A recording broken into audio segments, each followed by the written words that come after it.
Assalamualaikum warahmatullahi wabarakatuh. Alhamdulillah. Alhamdulillah.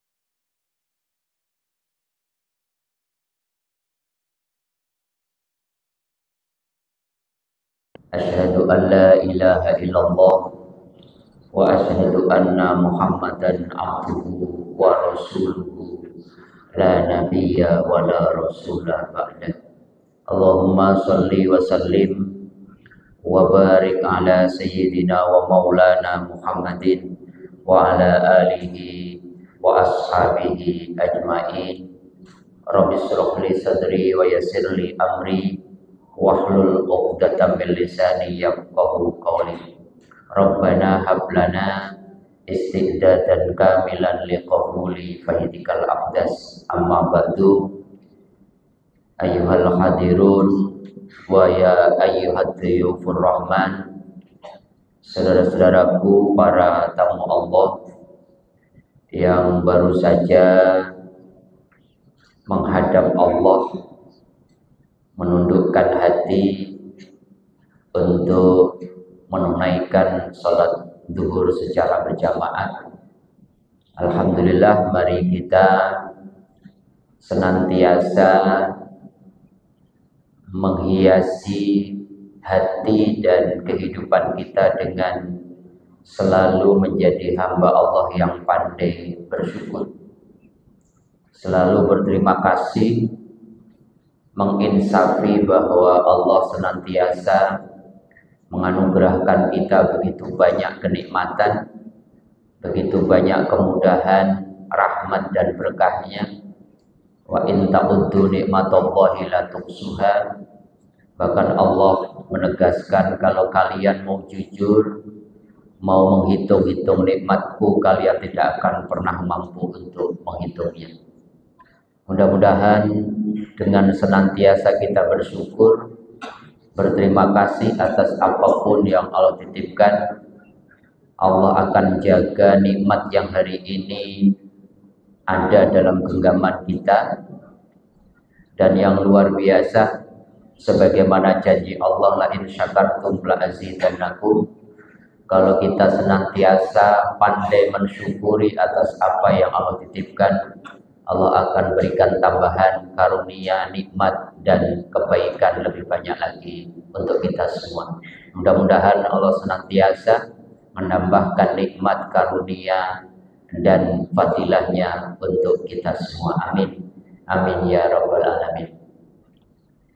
Saudara-saudaraku, bulan ini sudah memasuki bulan terakhir dalam kalender Hijriah, bulan Dzulhijjah. Insya Allah bulan depan kita memasuki tahun baru 1447. Bulan Dzulhijjah identik dengan bulan haji, karena di dalamnya ada momentum umat Islam untuk menyempurnakan rukun Islam yang kelima, yaitu menunaikan ibadah haji ke tanah suci. Hari ini sudah tanggal 8 yang kita kenal dengan hari Tarwiyah, hari saat Nabi Ibrahim merenungkan apa yang diperintahkan Allah lewat mimpinya untuk menyembelih sang putra tercinta. Besok adalah puncak haji kita, yang kita kenal dengan hari Arafah, Al-Hajju Arafah. Rasulullah mengatakan haji itu intinya di padang Arafah. Maka siapapun jamaah haji tahun ini, walaupun mereka sedang sakit, harus hadir untuk melakukan wukuf di padang Arafah. Sebab kalau ketinggalan wukufnya sama dengan batal hajinya. Kalau yang lain-lain bisa kena dam, tetapi kalau Arafah itu inti, sebagaimana kalau sholat, katakan Kanjeng Nabi, sholat itu intinya Al-Fatihah.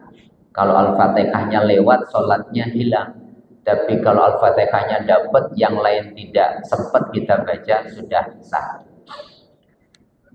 Bagi kita tentunya tidak boleh melewatkan momentum haji ini.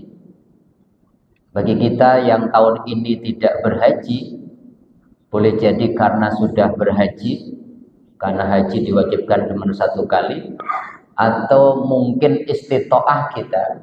Istitoah itu syarat kemampuan, kalau di Indonesia itu ditambah, bukan sekedar syarat maliyah kita punya harta dengan membayar nilai tertentu, atau syarat jasadiyah kita sudah mampu secara fisik kuat ke sana.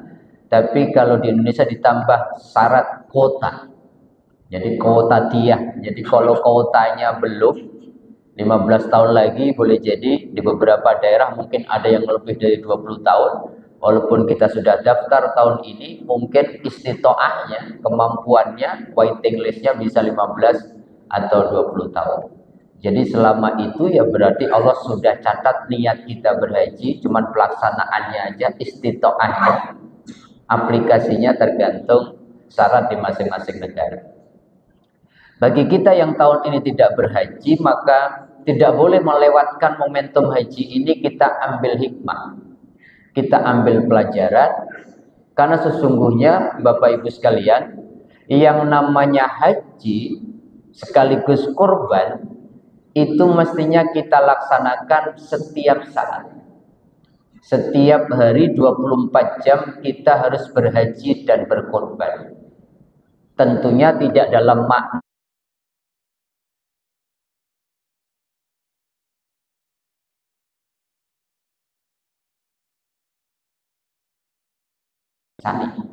tetapi maksud saya, setiap mukmin, setiap muslim mestinya melaksanakan haji.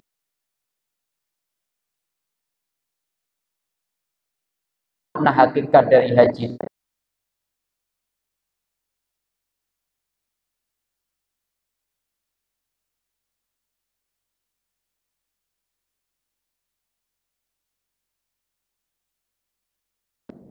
karena beliau menjelaskan haji dan umroh tidak sekedar fikih manasik, tapi beliau jelaskan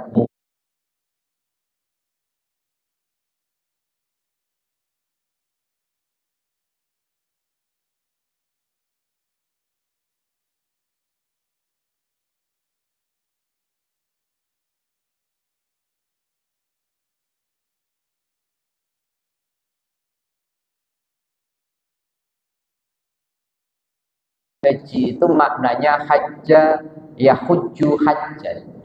Orang haji itu dalam arti bahasa adalah orang yang dengan sengaja, dengan niat yang sah,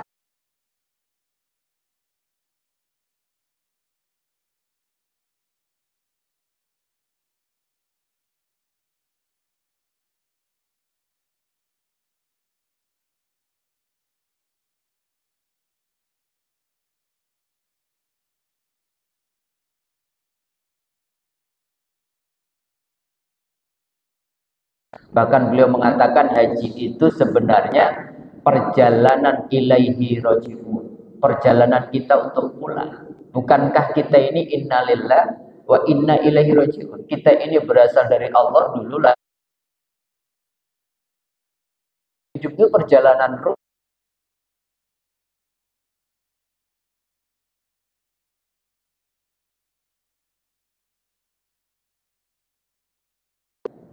Setiap kita, kalau kita ngaku mukmin, ngaku muslim, ucapan kita, pikiran kita tidak tanduk bidah,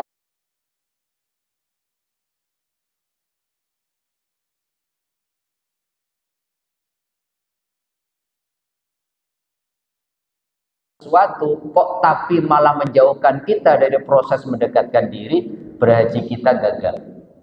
Idealnya kan selalu hijrah, selalu semangat. Kita dipanggil proses.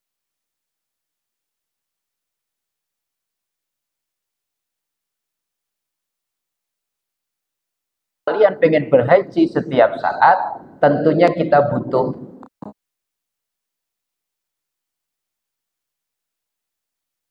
untuk dan sampai kita sudah keras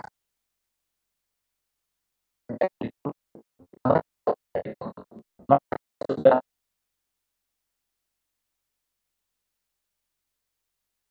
Kok tapi banyak orang semakin ngomong dekat sama Allah, kok berhablu minannas semakin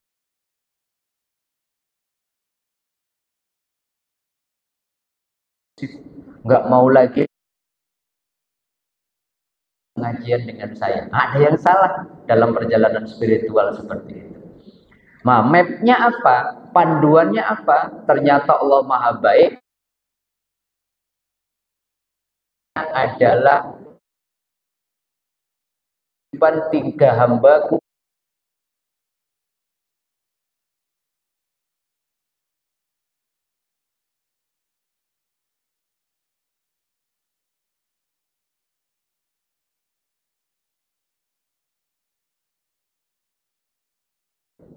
sebab kalau kita lihat manasik haji itu kan sebenarnya menggabungkan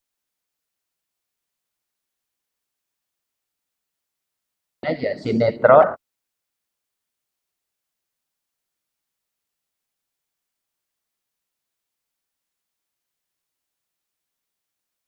hati perjalanan hajimu menjadi benar. Perjalanan hajimu dalam arti engkau mendekatkan diri kepada Allah menjadi benar, diawali ini yang paling penting.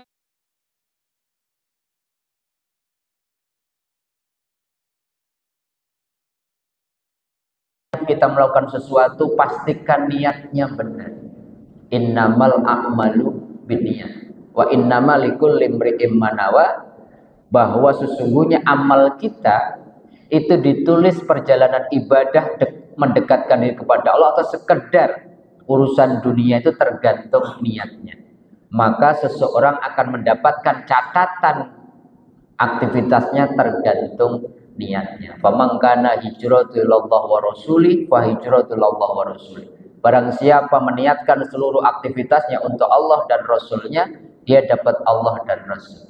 Tapi faman kana hijratu lidunya yusibu wa imra'atin yankihuha fa hijratu ila ma hajara ilaih. Tapi barang siapa niatnya melakukan aktivitas untuk dapat dunia atau untuk mendekati perempuan yang ingin didekati, kalau perempuan ingin mendekati laki-laki, maka niatnya dapat itu. Maka niat menentukan posisi kualitas aktivitas seseorang. Bahkan Rasulullah mengatakan niatul mu'min khairum min amali. Niatnya orang yang beriman itu lebih baik dari aktivitasnya. Hati-hati kalau melakukan sesuatu, pastikan sebelum melakukan sesuatu mengafirmasi niatnya untuk siapa. Kita sering kan diafirmasi, di akhir niat kita ada sebutan address kita untuk siapa, yaitu dengan ucapan lillahi ta'ala. Sholli fardhu dhuhri arba'a raka'atin mustaqbilal qiblati ma'muman lillahi. Lillahi ta'ala ilah yang menentukan sholat kita untuk Allah. Bukan untuk dilihat orang, bukan karena nggak enak sama teman. Melakukan apapun. Nawaitu sauma wadin an adai fardhi syahri ramadhana hadisanati lillahi ta'ala. Lillahi ta'ala itulah yang akan menjadikan amal kita bernilai ibadah dan nyampe kepada Allah, bukan kepada sesuatu selain Allah. Maka Rasulullah ngajarin agar niat kita benar untuk Allah. Ada sebuah kalimat yang Rasulullah katakan, kullu amrin zibalil la yubda'u bi basmalah bahwa aqla. Apapun amalmu, kata Kanjeng Nabi, yang tidak engkau awali dengan baca basmalah, maka amal itu terputus dari Allah. Maka basmalah di situ menjadi penting. Guru-guru kita, orang tua kita ngajarin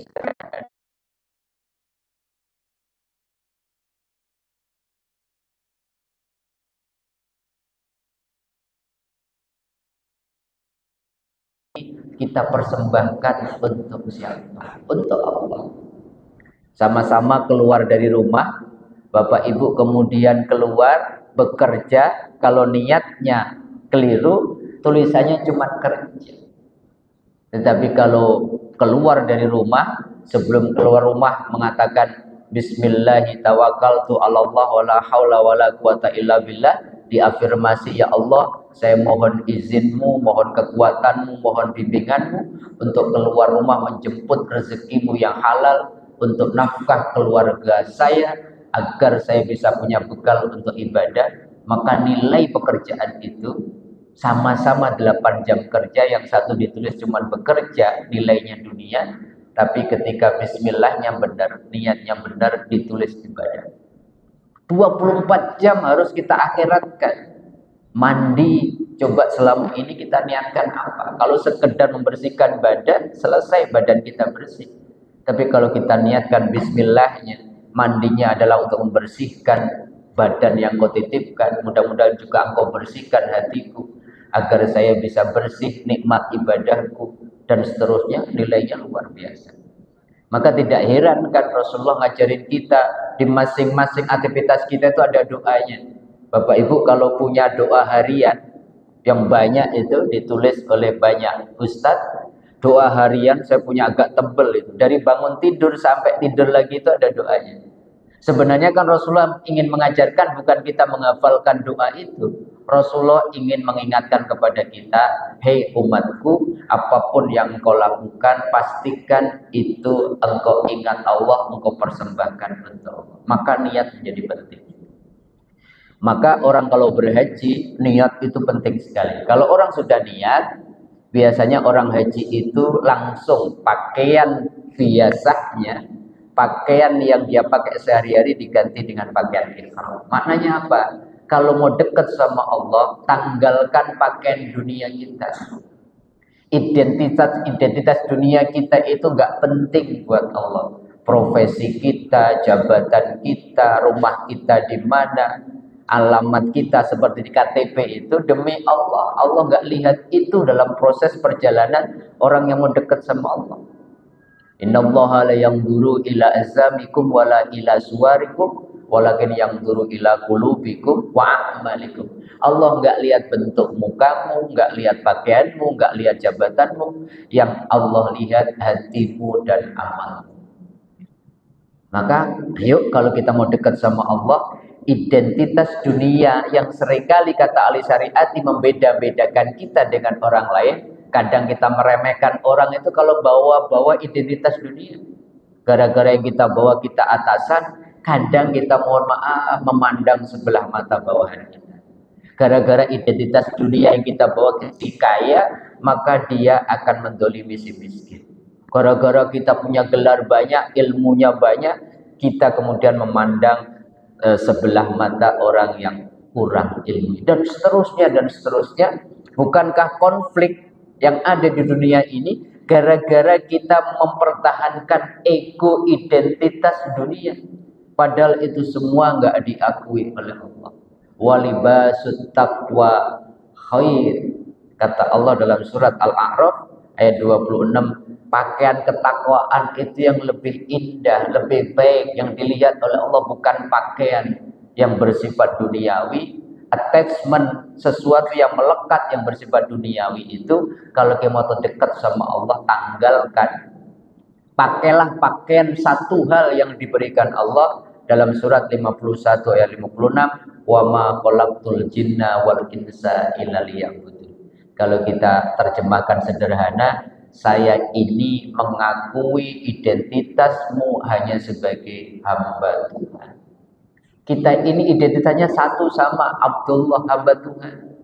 Maka kalau kemana-mana kita membawa identitas yang diakui Allah, kita ini hamba Tuhan, kita ketemu orang juga memperlakukan sama, dia hamba Tuhan yang sama. Gak penting siapakah, bahkan mohon maaf keyakinan yang berbeda pun dia hamba Tuhan. Jangan sampai gara-gara beda keyakinan kita merusak propertinya, kita mendoliminya walaupun dia punya nilai lebih tinggi. Gara-gara berbeda keyakinan kemudian kita masukkan seseorang yang lebih rendah nilainya gara-gara keyakinannya sama dengan kita.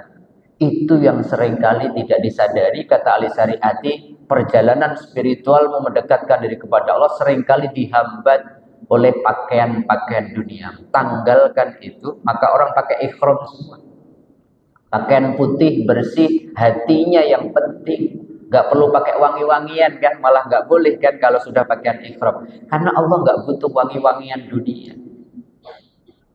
Yang penting semuanya sama, nanti di padang Arafah wukuf putih semua, Masya Allah.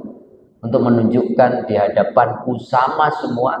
Yang paling mulia adalah atqakum, yang paling bertakwa. Artinya apa? Yang paling menjadikan seluruh aktivitasnya dia persembahkan untuk Allah, menjalankan perintah, menjauhi larangan. Niat sudah lurus, sudah pakai pakaian ihram, maka seluruh jamaah haji langsung menuju padang Arafah untuk wukuf. Dalam kehidupan sehari-hari wukuf ini penting Bapak Ibu. Wukuf itu maknanya ayo kita berhenti dari rutinitas kita. Wukuf itu saatnya kita jeda. Untuk apa? Untuk muhasabah. Untuk melakukan evaluasi perjalanan kita. Kemana-mana kita sudah sampai umur segini, jabatan kita ini sebenarnya kita sudah semakin dekat sama Allah atau tidak. Nah, seringkali wukuf ini nggak jalan. Seringkali kita muter terus kemudian nggak ada waktu kualitas yang maksimal kita punya momen-momen munajat dengan Allah. Wukuf menjadi penting agar kita berhenti. Makanya wukuf itu kan wakaf, berhenti dulu untuk melakukan apa? Muhasabah. Di padang mana? Di padang Arafah. Maknanya apa? Kalau kita mau dekat sama Allah, kalau kita mau mendekatkan diri kepada Allah, memulainya harus dengan makrifat. Makrifat itu maknanya kenal Allah. Gimana kita mau mungkin menikmati sholat kalau kita nggak kenal Allah, di mana kita menghadap waktu sholat? Bagaimana air mata terlinang ketika kita baca Quran, sementara kita nggak paham sedang dialog sama Allah dengan bacaan Quran kita. Wong Kanjeng Nabi mengatakan man ahabba ayyuhaddisa rabbahu falyaqra'il Quran. Barang siapa pengen ngobrol sama Allah, baca Quran. Karena bayangan Allahnya kita belum kenal, maka ketika nama Allah disebut ya biasa-biasa saja. Bayangkan dalam kehidupan sehari-hari kita mencintai seseorang, orang yang nggak ada namanya disebut aja bergetar hati kita. Itulah yang disebut wa idza turiyat alaihi ayatu zadatum iman. Orang yang beriman itu dibacakan Quran itu hatinya bergetar. Karena apa? Bacaan Quran itu adalah firman Tuhan. Makrifat penting. Awaluddin ma'rifatullah, seseorang itu beragama dimulai dengan mengenal Allah. Kalau kita nggak kenal Allah, ibadah untuk Allah kita lillahi ta'ala ya biasa-biasa saja. Karena apa? Kita nggak tahu kepada siapa kita menghadap. Kita ada presiden, Allah kekhusyukannya terjaga, kata-kata kita, sikap kita dijaga betul. Karena apa? Tahu di presidennya itu orang yang terhormat. Bayangin menghadap Allah, Sang Pencipta, segalanya tahu, yang kita pikirkan aja tahu, tapi sholat kita kemana? Pengenalan kita akan Allah belum muncul. Maka ayo kita mulai beragama kita kenal Allah. Caranya gimana kenal Allah? Caranya ya bagaimana kita mengenal sifat-sifat Allah yang Allah sendiri memperkenalkannya dalam surat Al-A'raf 180. Walillahi asmaul husna fad'uhu biha. Kata Allah, saya ini punya nama-nama yang indah, sifat-sifatku 99. Kalau engkau pengen kenal aku, pelajari asmaul husna itu dan amalkan dalam kehidupan. Ada satu buku Bapak Ibu yang membahas asmaul husna dengan begitu rinci, begitu mudah, karena di dalamnya dijelaskan Ar-Rahman itu apa. Kemudian Allah itu sifat Ar-Rahman maknanya seperti apa. Yang menarik di buku itu juga digambarkan bagaimana cara menerapkan sifat Ar-Rahman itu dalam kehidupan kita. Karena Rasulullah kan mengatakan takhallaqu bi akhlaqillah. Kalian itu harus berakhlak dengan akhlaknya Allah. Akhlaknya Allah itu ya sifat-sifat Asmaul Husna. Dan yang menarik, di setiap pembahasan satu nama dalam Asmaul Husna itu diberi bonus, diajarin atau dicontohkan satu doa yang diawali dengan nama yang dibahas. Ar-Rahman, itu doanya apa dengan bahasa Arab dan terjemahnya. Judulnya itu Menyingkap Tabir Ilahi. Buku yang sudah tahun 90-an. Covernya saya di rumah itu warnanya masih hijau, saya nggak tahu sekarang berubah atau tidak. Yang ngarang guru kita Profesor Dr. Quraisy. Ratusan halaman. Kalau kita baca buku itu, tergambar betul ketika mengucapkan Allah itu 99 namanya itu kita kebayang. Oh Allah itu Rahim, Allah itu Malik, Allah itu Adil, Allah itu Ghafur, Allah itu Al-Af, Allah itu Al-Muntakim, Allah itu As-Sabur. Sehingga tergambar betul. Bayangkan kalau kita kenal orang tua kita dengan baik aja. Kadang orang tua kita menghukum kita, kita nggak marah karena tahu bahwa hukuman orang tua kita itu karena sayangnya sama kita. Kita punya bestie aja, sahabat dekat, itu ketika dia kritik kita, ketika dia bercanda atau apapun, kita paham nggak akan pernah tersinggung. Begitu juga kalau kita kenal Allah dengan baik, husnudzon pasti akan kita jadikan awal dalam melihat takdir Allah. Tapi karena kita nggak kenal Allah, seringkali berprasangka. Padahal Allah sendiri mengatakan anna inda dzanni abdi. Saya ini kata Allah sesuai dengan prasangka hamba. Tidak mungkin kita berhusnudzon sama Allah ketika pengenalan kita akan Allah tidak kuat. Kita nggak kenal Allah. Ya Allah kok memberi saya sakit gitu. Padahal saya sedang punya rencana jalan sama teman-teman. Seringkali ya Allah. Dan kemudian kita komplain. Padahal setiap apapun yang Allah takdirkan pasti Rabbana ma khalaqta hadza batila. Enggak ada yang sia-sia kalau kita kenal Allah.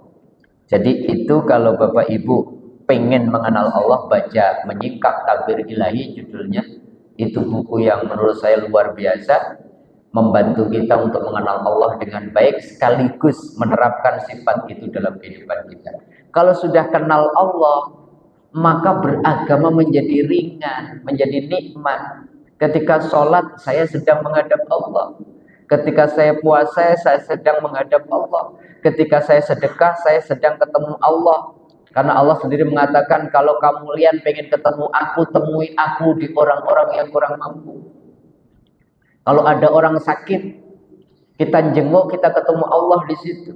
Kalau ada orang yang lapar, kita berikan makanan kita ketemu Allah di situ. Setiap kebaikan yang kita kerjakan, sebenarnya kita sedang berjumpa dengan Allah. Fa'inama tuwallu fasamma wajhullah. Al-Baqarah 105. Kemanapun kamu menghadap, di situ ada wajah Allah. Cuman karena kita nggak kenal, kita sering meremehkan orang, padahal itu Allah. Kalau orang sudah kenal Allah, perjalanannya menjadi lebih enak menjalani kehidupan. Maka kalau dari wukuf, beres ini, prosesi hajinya, orang menuju Mekah untuk melakukan tawaf. Tawaf itu maknanya apa dalam kehidupan sehari-hari?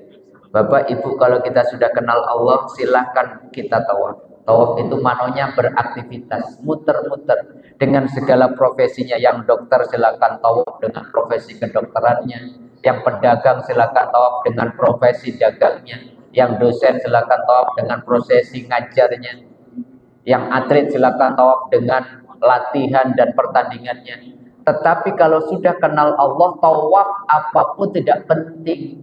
Karena mereka sudah dapat Allah, maka tawafnya yang tidak boleh lepas adalah Ka'bah.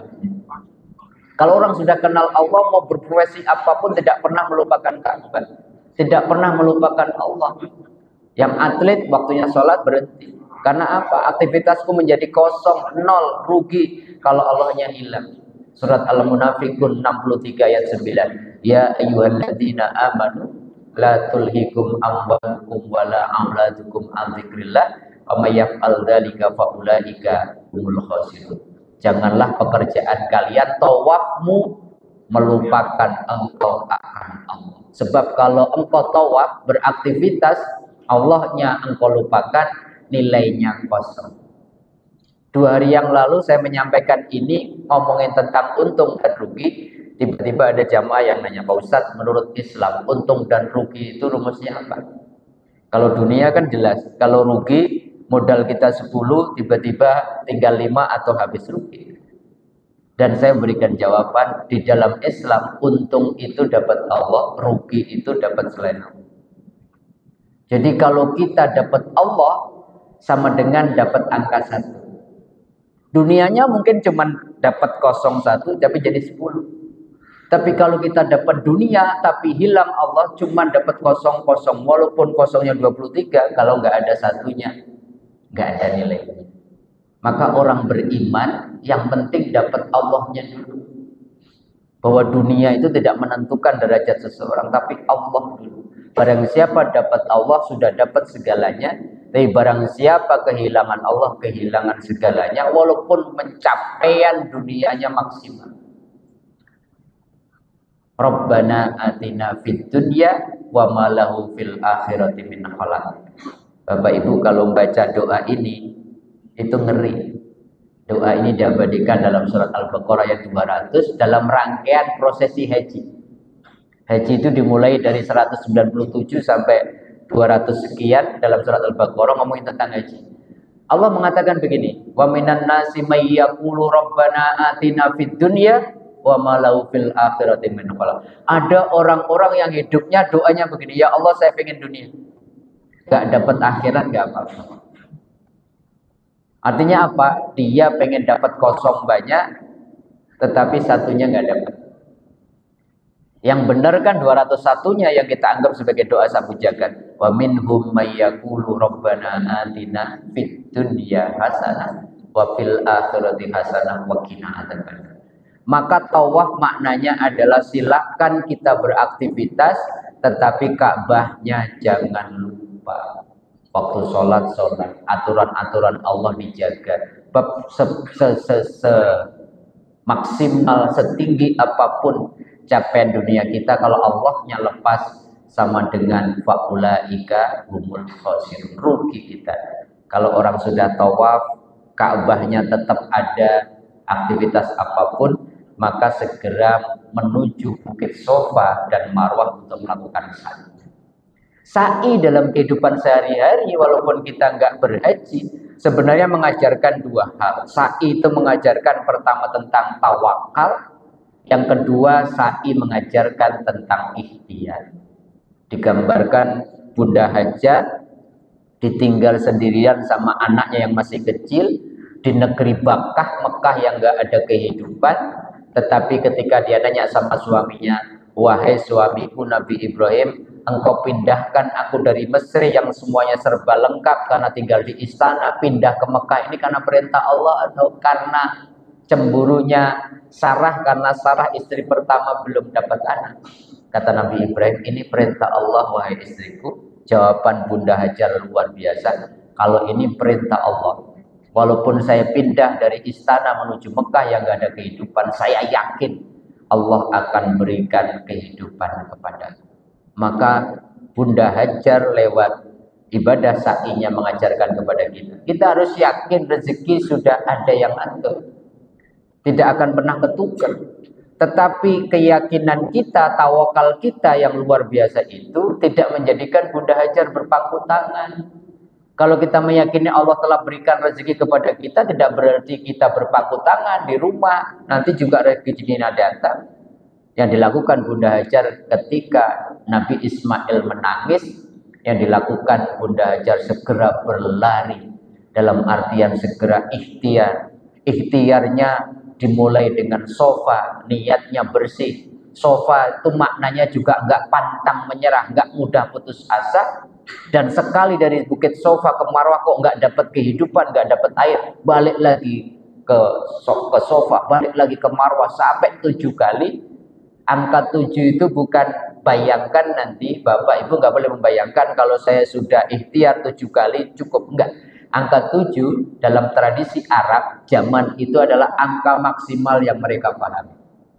Artinya angka 7 itu angka bahwa kita tidak boleh berhenti mencoba, tidak sekedar 7 kali, tapi maksimal yang kita mampu kerjakan.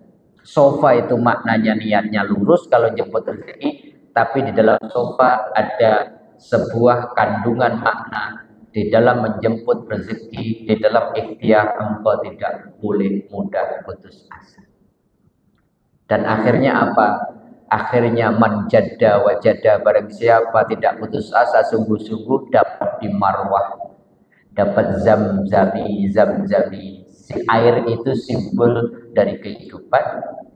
Ketika di Marwah maknanya apa? Ketika engkau menjemput rezeki yang sejatinya sudah ditentukan oleh Allah, tidak boleh mengorbankan kehormatan. Tidak boleh semuanya ditabrak asal dapat.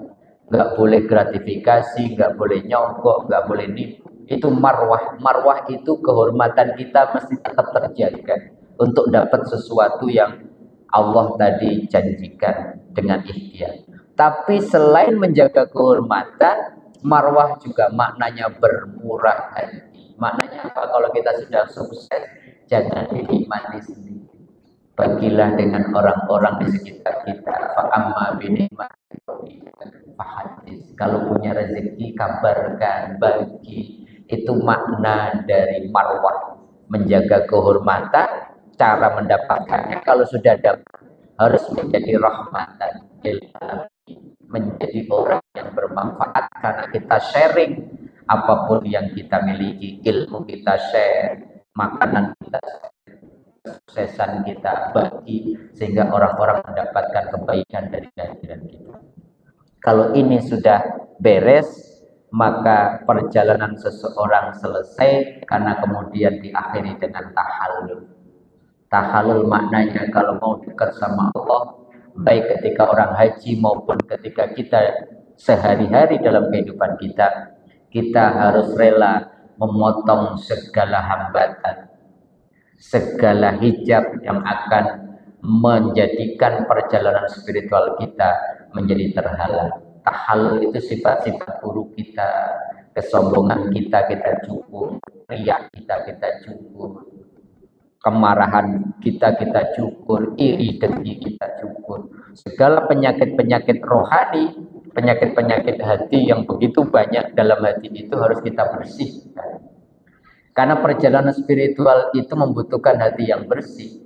Kalau hatinya masih kotor dengan penyakit hati, kenapa kemudian sholat begitu sulit untuk khusyuk? Kenapa ikhlas itu begitu berat? Kenapa baca Quran kok tidak senikmat ketika kita membaca novel yang kita suka? Karena apa? Hati kita masih belum bersih. Berarti apa? Masih ada penyakit-penyakit hati yang kita namai dengan al-akhlaqul madmumah, yaitu karakter-karakter. Setiap saat ayo kita cukur segala hijab, segala hambatan, segala halangan yang menjadikan hati kita sakit, hati kita kotor, dan kemudian dengan kita cukur itu hati kita semakin bersih dan perjalanan spiritual kita makin lancar. Terakhir, Bapak Ibu semua, perjalanan kita jadi orang baik setelah kita terus berusaha dari menjaga niat, meluruskan niat sampai tahallul itu ternyata tidak boleh berhenti. Saya selalu mengatakan begini, jadi orang baik penting, tapi yang lebih penting menjaga terus jadi orang baik. Dalam bahasa agama, setelah kita baik, yang penting adalah istiqomah kita untuk terus menjadi orang baik. Maka kalau orang haji, tanggal 10 sebenarnya sudah selesai tahallul.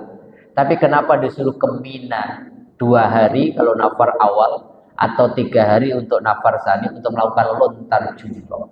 Lontar jumroh maknanya adalah engkau setelah jadi orang baik dalam kehidupan sehari-hari, engkau harus siap melempar apapun yang menghalangi, yang mengajakmu untuk merusak istiqomah.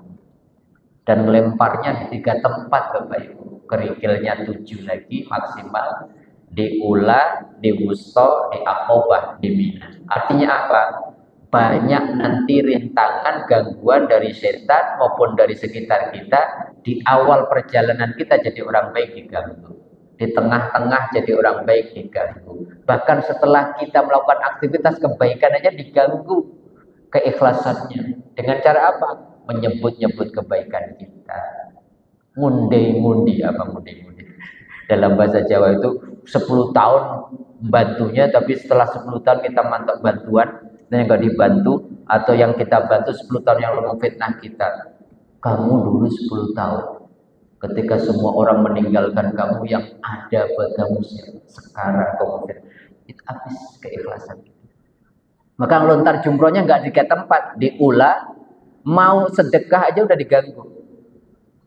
Nah, proses penyembelihan Nabi Ibrahim kepada Nabi Ismail kan diganggunya 3. Nabi Ibrahim diganggu, lolos. Enggak, putus asa, setan goda Bunda Hajar, lolos. Goda Ismail, lolos. Jadi di 3 tempat itu, awal, tengah, akhir perjalanan kita untuk menjaga istiqomah, kita harus membawa kerikil 7 kali 3, 21. Dalam keseharian kita siap mengatakan tidak kalau ada orang mengganggu aktivitas kita. Di WA diajak apapun mohon maaf, saya kalau jam segini harus istiqomah baca Quran.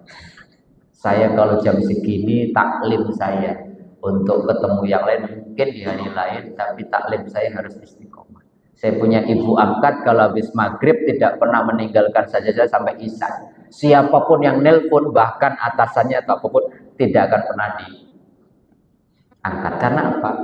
Dia menerapkan istiqomah maghrib sampai isya waktu untuk Allah.